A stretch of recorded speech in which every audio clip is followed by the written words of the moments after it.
இன்றைய திருப்பலி வேதாகம வாசகங்கள். பொதுக்காலம் 10வது வாரம் செவ்வாய்.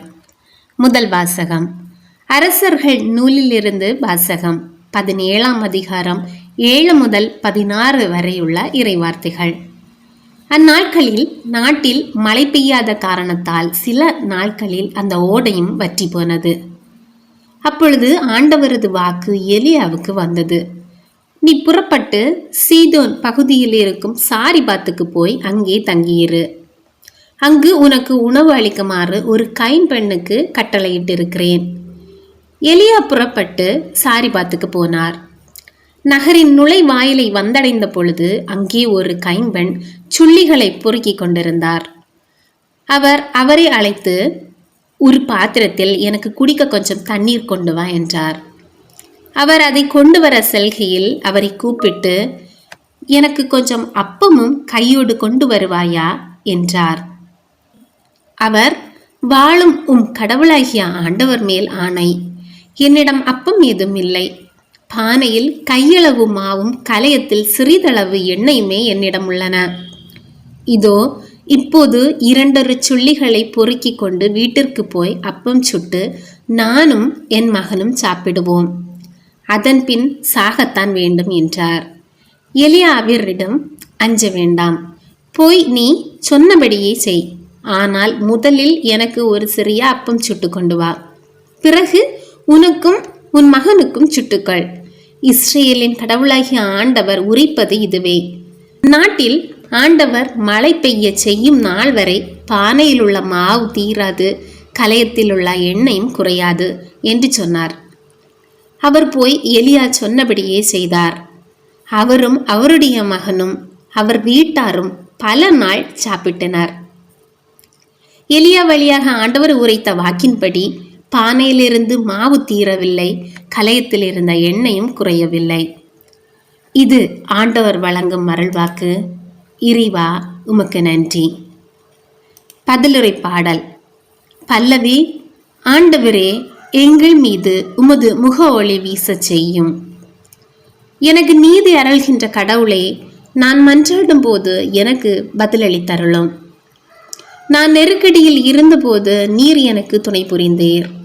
இப்போதும் எனக்கு இறங்கி என் வேண்டுதலுக்கு செவிசாய்த்தருளும். மானிடரே, எவ்வளவு காலம் எனக்குரிய மாட்சிக்கு இழுக்கை கொண்டு வருவீர்கள்? எவ்வளவு காலம் வெறுமையை விரும்பி பொய்யானதை நாடி செல்வீர்கள்? பல்லவி. ஆண்டவரே, எங்கள் மீது உமது முக ஒளி வீச செய்யும். ஆண்டவர் என்னை தம் அன்பனாக தேர்ந்தெடுத்து கொண்டார். நான் மன்றாடும் போது அவர் எனக்கு செவிசாய்க்கின்றார். இதை அறிந்து கொள்ளுங்கள். சினமுற்றாலும் பாவம் செய்யாதிருங்கள். படுக்கையில் உங்கள் உள்ளத்தோடு பேசி அமைதியாயிருங்கள். பல்லவி. ஆண்டவரே, எங்கள் மீது உமது முக ஒளி வீச செய்யும். ஆண்டவரே, எங்கள் மீது உமது முகத்தின் ஒளி வீசும்படி செய்தருளும். தானியமும் திராட்சையும் நன்கு விளையும் காலத்தில் அடையும் மகிழ்ச்சியை விட மேலான மகிழ்ச்சியை நீர் என் உள்ளத்திற்கு அளித்தீர். பல்லவி. ஆண்டவரே, எங்கள் மீது உமது முக ஒளி வீச செய்யும். நற்செய்தி வாசகம். மத்தேயு எழுதிய நற்செய்தியிலிருந்து வாசகம். 5ஆம் அதிகாரம் 13 முதல் 16 வரை உள்ள இறைவார்த்தைகள். அக்காலத்தில் இயேசு தம் சீடரை நோக்கி கூறியது, நீங்கள் மண்ணுலகிற்கு உப்பாய் இருக்கிறீர்கள்.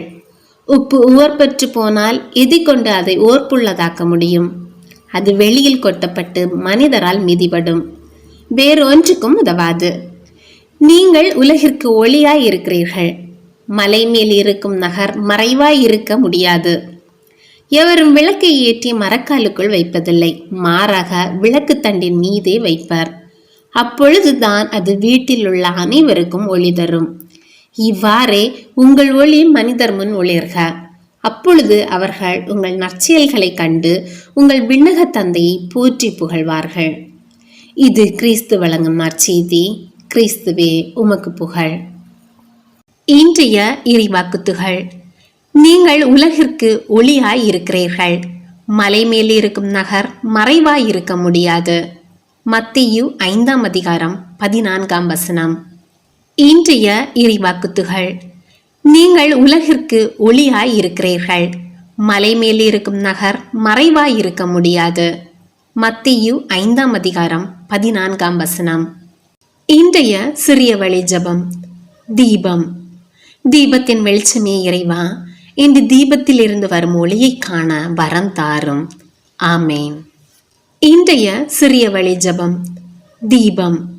தீபத்தின் வெளிச்சமே இறைவா, இந்த தீபத்தில் இருந்து வரும் ஒளியை காண வரம் தாரும். ஆமேன். இன்றைய இறைவாக்குத்துகள்.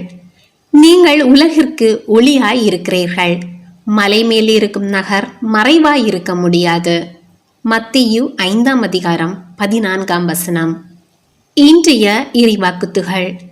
நீங்கள் உலகிற்கு ஒளியாய் இருக்கிறீர்கள். மலை மேல் இருக்கும் நகர் மறைவாய் இருக்க முடியாது. மத்தேயு 5ஆம் அதிகாரம் 14ஆம் வசனம். ஜெபம். ஆண்டவரே, இயேசுவே, நிறைவானவரே, உம்மை துதிக்கிறேன். நன்மைகளால், நன்மையான கிருபைகளால் என்னை நிறைப்பவரே, நன்றியோடு துதிக்கிறேன்.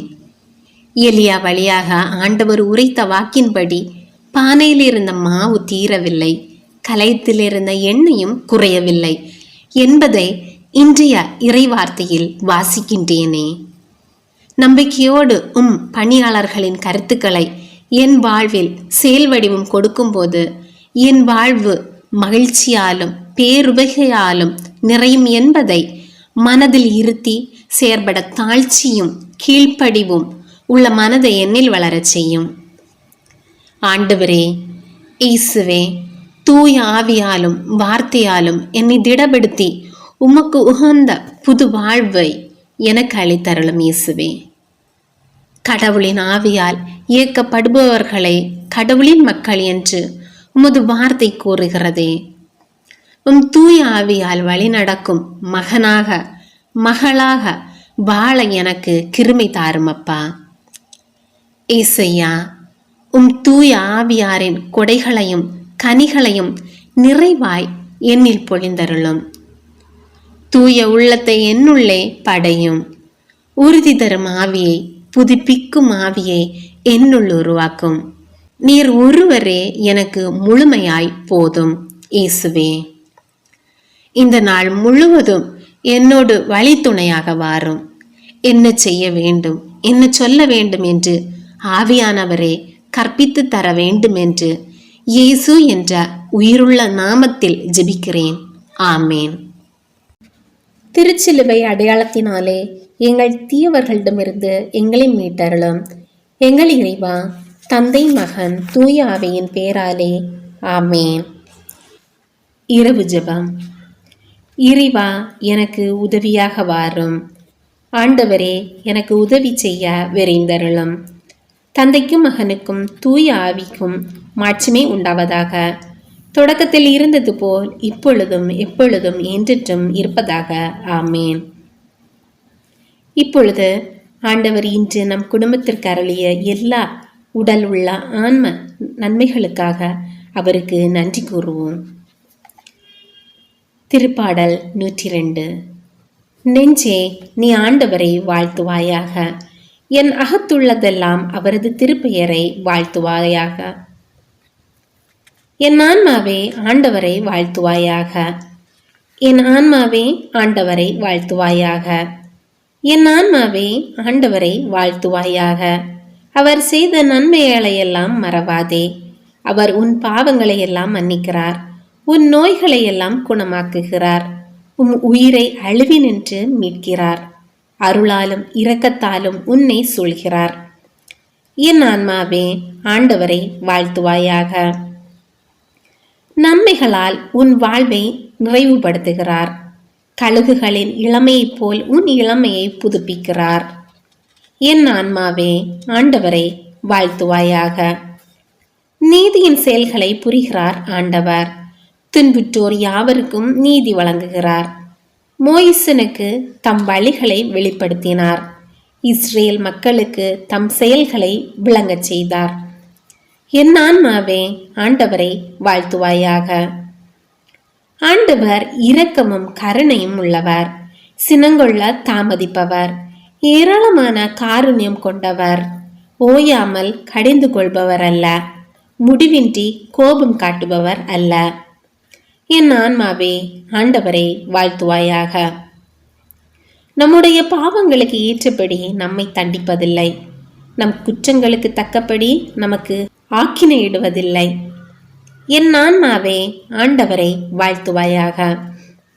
ஏனெனில் வானுலகம் பூவுலகத்திற்கு எவ்வளவு உயர்ந்துள்ளதோ அவ்வளவுக்கு அவர் தமக்கு அஞ்சி நடப்பவர்களுக்கு தயவு காண்பிக்கிறார். மேல் திசைக்கும் கீழ்த்திசைக்கும் எவ்வளவு தூரமோ அவ்வளவு தூரத்துக்கு நம் பாவங்களை நம்மிடமிருந்து அகற்றியுள்ளார். என் ஆன்மாவே ஆண்டவரை வாழ்த்துவாயாக. தந்தை தன் மக்களுக்கு இறங்குவது போல் ஆண்டவர் தமக்கு அஞ்சுகிறவர்கள் மேல் இரக்கம் காண்பிக்கிறார். ஏனெனில் அவர் நம்முடைய நிலைமையை நன்றாய் அறிந்திருக்கிறார். நாம் தூசிக்கு சமம் என்று அவருக்கு தெரியாமல் இல்லை. என் ஆன்மாவே ஆண்டவரை வாழ்த்துவாயாக. மனிதனின் வாழ்நாள் புல்லை போன்றவை. வயல்வெளிகளின் பூக்களைப் போல் காற்றடித்ததும் அது வதங்கி விடுகிறது, இருக்கிற இடம் தெரியாமல் போய்விடுகிறது. என் ஆன்மாவே ஆண்டவரை வாழ்த்துவாயாக. ஆண்டவருடைய தயவோவெனில் அவருக்கு அஞ்சி நடப்போர் மீது என்றென்றும் நிலை நிற்கும். அவருடைய நீதியோ அவருடைய உடன்படிக்கையை கடைபிடித்து அவரது கைகளின்படி நடக்க அவற்றின் நினைவு கூறும் தலைமுறைகள் மீது நிலைத்திருக்கும். என் ஆன்மாவே ஆண்டவரை வாழ்த்துவாயாக. ஆண்டவருடைய வார்த்தையை கேட்டு அவருடைய சொற்படி நடக்கும் ஆண்டவரின் வல்லமையுள்ள தூதர்களே அவரை வாழ்த்துங்கள். ஆண்டவருடைய திருவுளப்படி நடக்கும் அவருடைய ஊழியர்களே, அவருடைய சேனைகளே அவரை வாழ்த்துங்கள். என் ஆன்மாவே ஆண்டவரை வாழ்த்துவாயாக. ஆண்டவருடைய சகல படைப்புகளே அவருடைய ஆளுகை சொல்லுகிற இடமெங்கும் அவரை வாழ்த்துங்கள். என் ஆன்மாவே ஆண்டவரை வாழ்த்துவாயாக. தந்தைக்கும் மகனுக்கும் தூய ஆவிக்கும் மாட்சிமை உண்டாவதாக. தொடக்கத்தில் இருந்தது போல் இப்பொழுதும் எப்பொழுதும் என்றென்றும் இருப்பதாக. ஆமேன். திருப்பாடல்கள் 13. ஆண்டவரே, எத்தனை நாள் என்னை மறந்திருப்பீர்? இறுதி வரை மறந்து விடுவீரோ? இன்னும் எத்தனை நாள் உமது முகத்தை எனக்கு மறைப்பீர்? எத்தனை நாள் வேதனையுற்று எனக்குள் போராடுவேன்? நாள் முழுதும் என் இதயம் துயருறுகின்றது. எத்தனை நாள் என் எதிரி எனக்கெதிராய் மேலோங்கி நிற்பான்? என் கடவுளாகிய ஆண்டவரே, என்னை கண்ணோக்கி எனக்கு பதில் அளித்தருளும். என் விழிகளுக்கு ஒளியூட்டும்.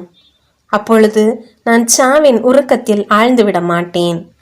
என் எதிரி நான் அவனை வீழ்த்தி விட்டேன் என்று சொல்ல மாட்டான். நான் வீழ்ச்சியுற்றேன் என்று என் பகைவர் அக்களிக்கவும் மாட்டார். நான் உமது பேரன்பில் நம்பிக்கை வைத்திருக்கின்றேன். நீர் அளிக்கும் விடுதலையால் என் இதயம் களி கூறும். நான் ஆண்டவரை போற்றி பாடுவேன், ஏனெனில் அவர் எனக்கு நன்மை பல செய்துள்ளார். இது ஆண்டவர் வழங்கும் அருள்வாக்கு. இறைவா, உமக்கு நன்றி. இப்பொழுது நாம் நமது ஆன்ம சோதனை செய்து நமது குற்றங்களுக்காக மனம் வருந்தி மன்னிப்பு கேட்போம். எல்லாம் வல்ல இறைவனிடமும் எப்போதும் கன்னியான பரிசுத்த மரியாவிடமும் அதிதூதரான தூய மிக்கேலிடமும் திருமுழுக்கு யோவானிடமும் திருத்தூதரான தூய பேதுரு பவுலிடமும் தூயவர் எல்லாரிடமும் நான் பாவி என்று ஏற்றுக்கொள்கிறேன்.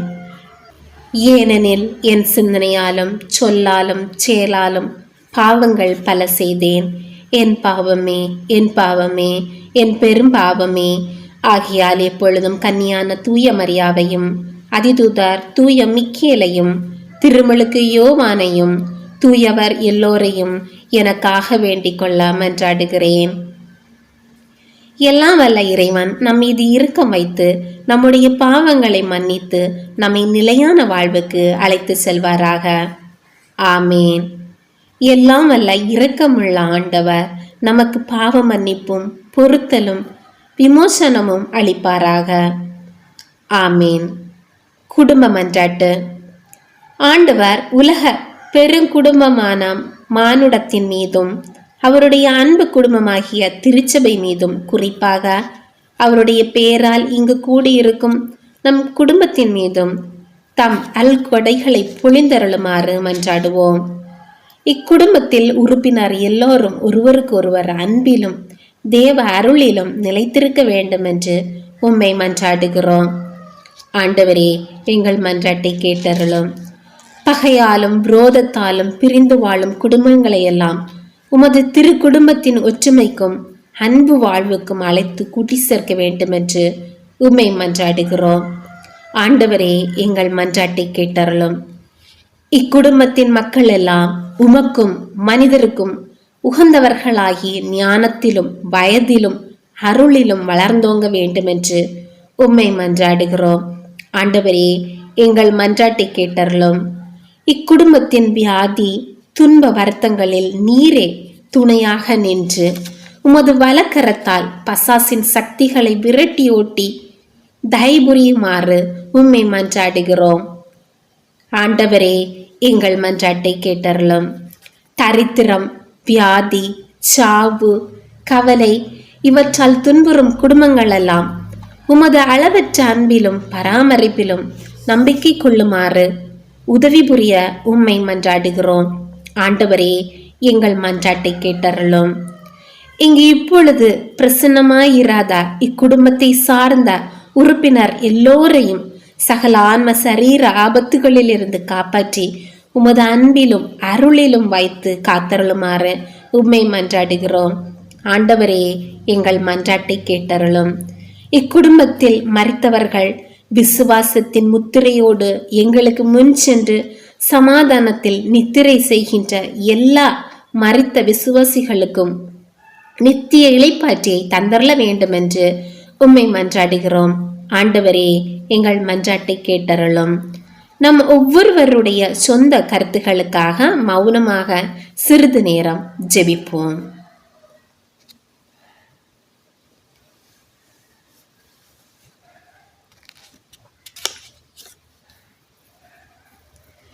எல்லாம் வல்ல சர்வேஸ்வரா, உமது திருமகன் இயேசு கிறிஸ்து மரியாளுக்கும் சுசேப்பருக்கும் பணிந்திருந்து குடும்ப வாழ்வை சொல்லறிய புண்ணியங்களால் அர்ச்சிக்க வேண்டும் என்று திருவுளமானீர்.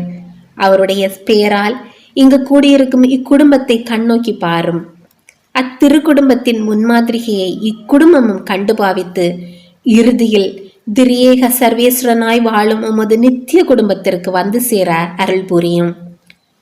உமோடு பரிசுத்த ஆவியின் ஐக்கியத்தில் சர்வேஸ்வரனாய் என்றென்றும் வாழ்ந்து ஆட்சி செய்கின்ற எங்கள் ஆண்டவரும் உம்முடைய சுதனமாகிய அதே இயேசு கிறிஸ்து வழியாக உம்மை மன்றாடுகிறோம். ஆமேன்.